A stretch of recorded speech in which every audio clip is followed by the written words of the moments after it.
July 13, 2025. Another day on planet Earth, where the climate's on fire, politics is even hotter, and somehow Taylor Fritz's Wimbledon run is powered by his girlfriend's vibes. Welcome back to Klepper's Corner, your favorite place where reality checks bounce and news feels like a fever dream. Let's dive into the stories making waves and sometimes tsunamis. Let's start in Gaza, where Israel's military accidentally bombed a group of civilians waiting for water. Yes, a water line.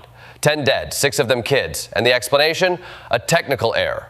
You know, like when autocorrect changes love you to leave you, but with actual explosions. This comes a day after 31 people were killed trying to get aid, many shot, according to the Red Cross.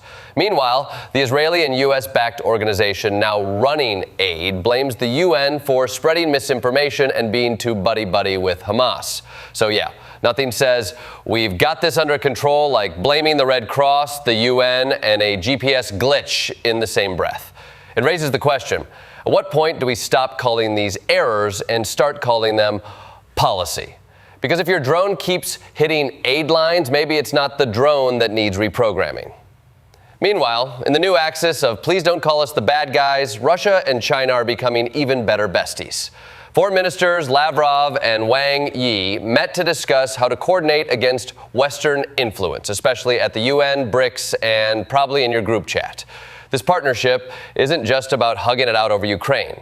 It's a serious pivot toward a multipolar world, or as Trump might say, a world with too many poles. And speaking of Trump, he's decided that trade diplomacy should come with a sledgehammer. Starting August 1st, we're getting 30% tariffs on goods from the EU and Mexico and 35% on Canada, because nothing says America first like America alone. Global markets are already responding. Countries are forming new trade alliances, and the New York Times headline read, Trump's tariffs are shaping a new trade order minus the U.S. It's like throwing a party and banning everyone who brings snacks. And Europe's not crying over Trump's tariffs, though. They just sealed a deal with Indonesia, a comprehensive economic partnership agreement. That's like NAFTA, but with more spice. The deal is designed to sidestep American trade tantrums and diversify Europe's import buddies. But it comes with a catch. Indonesia's got to reform its palm oil industry to meet the EU's tough environmental standards. And if you think that's hard, try telling a billion-dollar industry that their biggest export is destroying the planet. And that it's not personal. Spoiler, it is. This deal isn't just about trade, it's about setting up a new global economy where countries say, thanks America, we're good, and then slide into each other's DMs. Segment 4. In the UK, the government banned the group Palestine Action under anti-terror laws. They grouped them in with 2 neo-Nazi orgs and passed it all in one parliamentary vote. That's right. They made opposing this bill a choose-your-own-career suicide. Critics say it's a major blow to civil liberties. Supporters say it stops vandalism. And the government says, oops, did we just outlaw protesting colonialism? Who can say? It's the legislative equivalent of, oops, all fascism. Segment 5. Back in the U.S., a Senate report dropped on the Secret Service's colossal failure during the 2024 Trump rally shooting. The report used phrases like cascade of failures, bureaucratic indifference, and oops, no one got fired. 6 agents were suspended for up to 42 days. That's right, almost as long as a TikTok influencer's attention span. And the former director resigned, probably to spend more time not being grilled by Congress. It's the kind of accountability that screams, we value your life, Mr. President, just not enough to fix anything. Segment 6. Trump's budget is now law, and it's basically a tax cut for the rich and a body slam for the poor.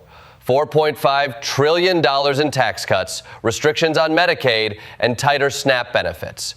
Republicans call it fiscal discipline. Democrats call it premeditated cruelty. Speaker Mike Johnson says it'll mean more take-home pay.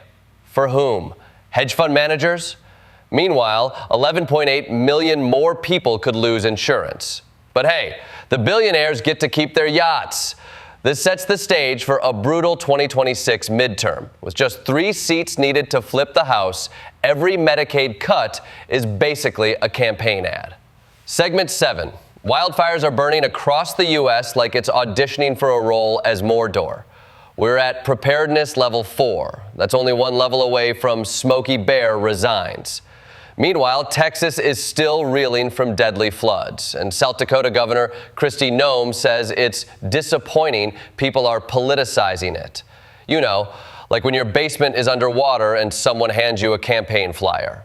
FEMA is taking heat, which is ironic because it's the only thing not on fire right now. Segment 8. On the science front, Durham University's simulation suggests there could be 100 hidden ghost galaxies around the Milky Way. They're stripped of dark matter, invisible, and sound like the plot of a Christopher Nolan film. Meanwhile, researchers found the diabetes drug tirzepatide also slashes breast cancer growth in mice.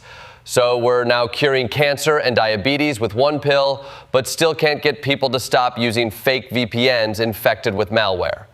And AI is now in smart earrings, necklaces, and Wi-Fi powered object detectors. So yes, your jewelry may soon know you're cheating on your diet before you do. Segment 9. Let's talk inflation.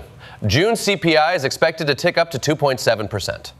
Wall Street says, don't panic, it's just tariffs. But if it jumps too much, the Fed might delay cutting rates, and that would tank the stock market faster than a Threads update. Meanwhile, corporate earnings are sluggish. Only 71% beat estimates. And if that sounds like a lot, it's actually below the 5-year average. Even worse, companies are being super quiet about the future. Only 16% issued guidance last quarter. That's the Wall Street equivalent of your date not texting you back. Segment 10. Finally, local news. Indianapolis and Detroit both had shootings on July 13th. In Detroit, officials are considering a curfew to stop violence that's taken the lives of many children this summer. Because nothing says, we failed to protect you like you can't go outside now.